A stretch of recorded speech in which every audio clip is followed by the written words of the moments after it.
बैरागी मतलब राग से अलग हो गए। राग कैसा? ये संसार, क्या हम इनसे अलग हैं? नहीं।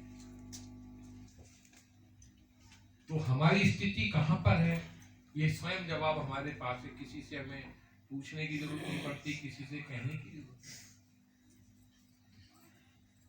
हम सब लोग सदगुरु के वचन वाणी सुनने को आए हैं और सुन के जानने के लिए आए हैं। शोध हमारा जो है उसमें हम आगे बढ़ने की कोशिश कर रहे हैं।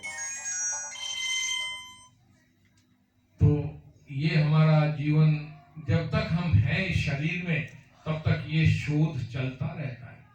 एक जगह कबीर साहब ने कहा, संतों शोध कहूं समझाई, जैसे जीव नरक मिथ्या में नहीं जाएगी। शोध करेंगे तो ये जीव मिथ्या में नहीं जाएगा। हम इसी के लिए शोध कर रहे हैं। शोध मतलब खोज कर रहे हैं, उसको पाने की जानकारी कर रहे हैं।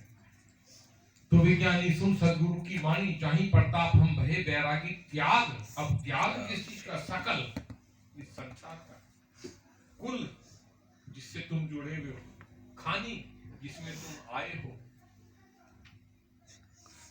इन्हीं का तो त्याग करना है। एक एक चीज ही तो छूटेगी, या एक साथ ही सब छोड़ देंगे, या नीचे हम है और ये परछत्ती है, यहां से हम उछल के वहां कूद जाएंगे। एक हमारी क्षमता वहीं तक कूद सकते हैं, और वहां जाने के लिए, वहां तक पहुंचने के लिए हमें साधन करना पड़ेगा, साधना करनी पड़ेगी, और उसको सीखना पड़ेगा। और वो कैसे सीखा जाएगा? यही सत्संग के माध्यम है। और इसमें जो संत महात्मा आते हैं, अभी बड़ा सुंदर विषय चला, बड़ी चर्चाएं चली, सबने अपना मत प्रस्तुत किया, सबका बड़ा अति और सुंदर मत था, मत है। मगर उस मत को जब हमने कहा, तो अब हम खुद का स्वयं विचार करें, सदगुरु के शब्दों से उसका विचार करें, तो जवाब हमें किसी से पूछने की जरूरत नहीं है, हमें कोई सैन की जरूरत नहीं है। ये तो एक संतों ने समझाने के लिए एक सैन की बात कही है। सैन का मतलब है कि एक इशारा है, हमको एक इशारा दिया है, क्योंकि करना तो तेरे को स्वयं ही पड़ेगा। इशारा क्या है कि वो चंद्रमा है, ये एक सैन है, ये एक प्रकार की सैन है। जो गुरु महाराज ने हमको गुरु मंत्र दिया है, वो एक सैन है। या गुरु महाराज हमें हाथ पकड़ के ले जा सकते हैं उस रास्ते पे, चला सकते हैं उस रास्ते पे। ये किसके प्रताप से? गुरु प्रताप है। जहां प्रताप हम भये बैरागी त्याग सकल कुल खानी। बैरागी है तो अभी तेरे को तो धीरे धीरे त्याग करना पड़ेगा। तो फिर कहते हैं, पहले बहुत दिनों तक भटका। वो पहला कौन सा? कि वो पहला कौन सा कि हम कब भटके? हम तो शुरू पैदा ही कभी परिवार में हुए थे, तो हम कहां भटक रहे हैं? अब ये विचार की बात है कि क्यों कबीर साहब ये बात कह रहे हैं, क्या ये हम पे लागू नहीं होती है बात, या खाली उन्हीं पे लागू होती है जो कबीर पंथ से ना जुड़े हैं, कबीर साहब परिवार में ना होके बाहर से इधर आए, क्या उन पे लागू होती है? ये विचार की बात है। पहले बहुत दिनों तक भटके सुन सुन बात वीरानी, क्योंकि कबीर साहब ने एक ही जन्म की बात नहीं कही, अनेकों जन्म की बात कह दी। क्योंकि हम इस शरीर के अंदर हैं तो हम मुक्त नहीं है, हम बंधन में हैं।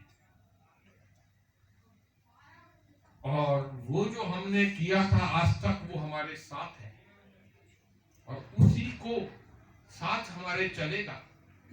उसी से हल्का होने के लिए, उसी को खत्म करने के लिए ये मनुष्य जन्म मिला। अभी आपने कहा था कि जानवर नहीं कर सकता, बिल्कुल सत्य है, क्योंकि वो भोगने के लिए आया।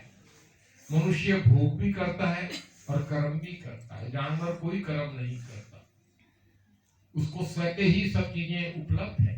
मनुष्य को कोई चीज उपलब्ध नहीं, उसको प्रयत्न करना पड़ता है। जानवर तो एक ही है कि मांस खाने वाला है तो वो दिन रात मांस ही खाता है, वो और चीज नहीं खाता। जो वनस्पति खाने वाला वो दिन रात वनस्पति खाता है। मगर मनुष्य तो मांस भी खा लेता है, वनस्पति भी खा लेता है, और जो कुछ मिल जाए वो भी खा लेता है।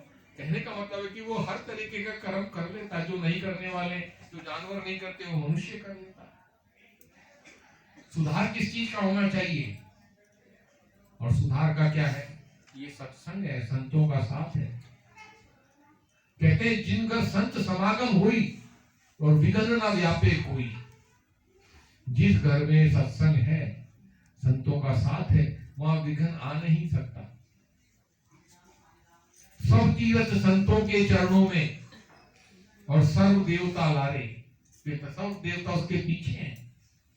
तो ये जो संत समागम है, संत आते हैं, संतों की बड़े प्यार से सुनना चाहिए, विचार करना चाहिए। नहीं कि बातें करें, चर्चा करें, नहीं। सत्संग कर रहे हैं, सत्संग में गए हैं तो सुनने के लिए गए, अपनी थोड़ी कह रहे हैं।